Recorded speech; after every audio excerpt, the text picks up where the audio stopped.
Ganito yung magiging itsura ng lambat na yun pagka naisalaysay na ng maayos. Ayan, naisabit na ng maayos, ganyan siya.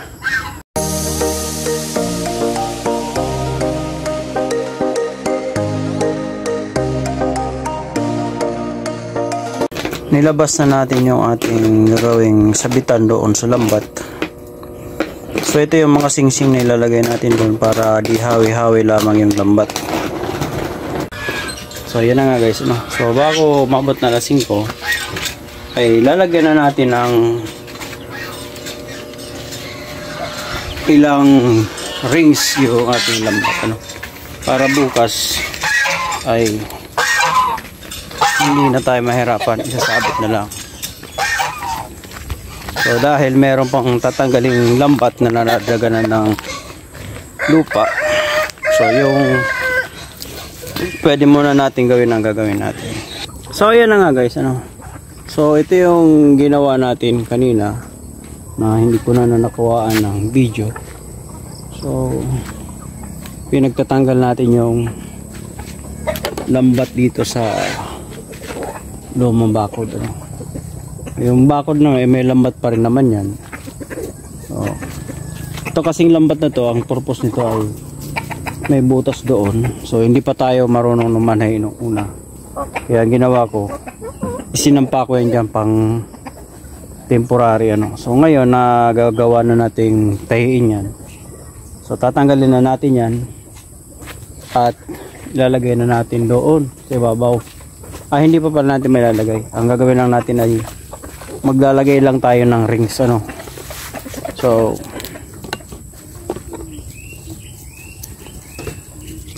maglalagay lang tayo ng ring. So ito yung gagamitin nating ring. So yan. Para bukas kapag natanggal na natin yung naka-stack na yun na lupa ay isasampa na lang yun dyan sa lambat, ano.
So ayan na nga guys, sinubukan lang natin at pwede naman pala.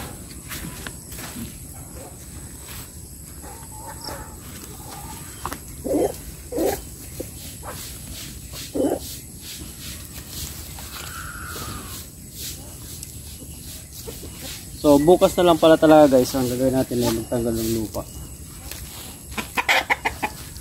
So ngayon, okay naman at naisabit na natin.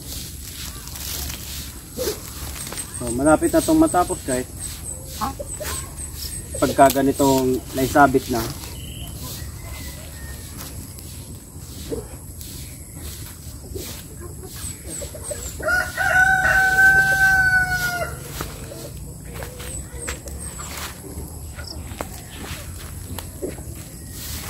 So, si Mrs. nga palang umorder ng lambat na to. Hindi ko alam kung ilang metro ang taas nito. Pero ang alam ko nito yung haba. 50 meters yung haba nito. Pero yung taas ay hindi ko na kung ilan. Hindi ko na itanong kay Mrs. yung kung ilang metro.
So ayan guys, medyo umabot na naman tayo ng alas 5:30 ng hapon. So pwede naman tayong ituloy natin yan bukas, ano. So bukas ng umaga. Ayan guys, ano. So uuwi na tayo dahil alas 5:30 na ng hapon. So kaya nga pala guys, dito ako dumaan sa kabilang range. So ito yung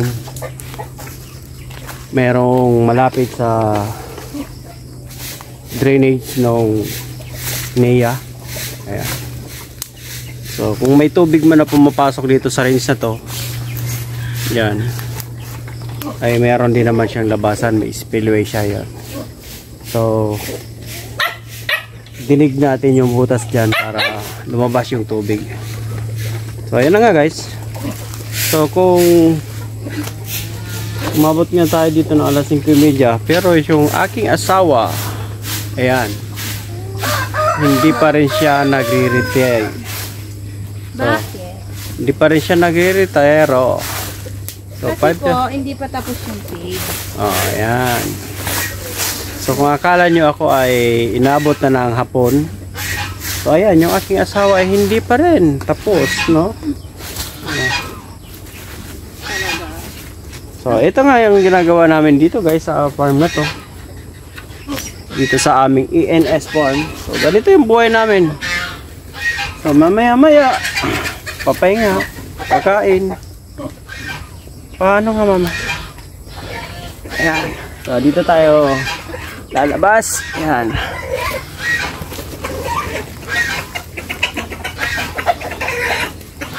So ganyan yung ginagawa namin dito maghapon. So, Siya sa manok, ako sa baboy. yeah, hinati lang namin ng asawa ko yung gawain dito sa farm. So sabi nga ng misis ko, doon ka sa manok at ako sa baboy. So ayan na nga ang nangyari. Ganon. Tama na yun mama, alas 6 na. So iwanan lang natin dito. Bukas na yan ang umaga. Kalabaw. Ay, nakalabaw. Ang baboy. Tara na, tama na yan. Sige na, tamahan mo pa ako Na ano? Magbumba pa po kang drum. Oh, magbubumba ka pa ng drum. So hindi ka pa tapos. Oh, ano nangyari dito sa inumin mong ito? Huwag mo na.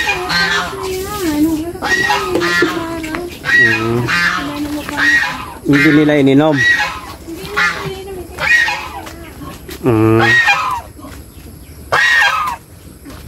So meron pa rin tayong natirang singsing guys yung sa ating ginawa. Pansabit sa lambat. So liligpit lang natin to.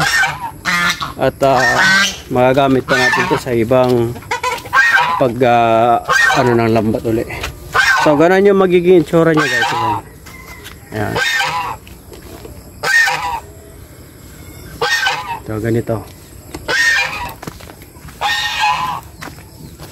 Ganito yung magiging itsura ng lambat na yun.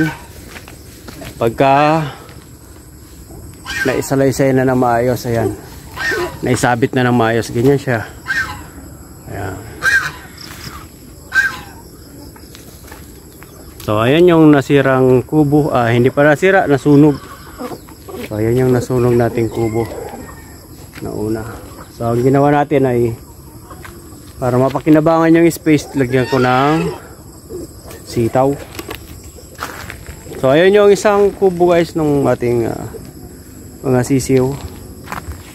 Andyan yung inahin na walang tandang. Sa loob naman nun ay tandang, ay inahin na may tandang. At doon naman yung purong sisiw sa dulo. Ito kasi mga nagdadalaga na yung nandito natin. Yan. Mga nagdadalaga na. So bukas ulit guys, ano?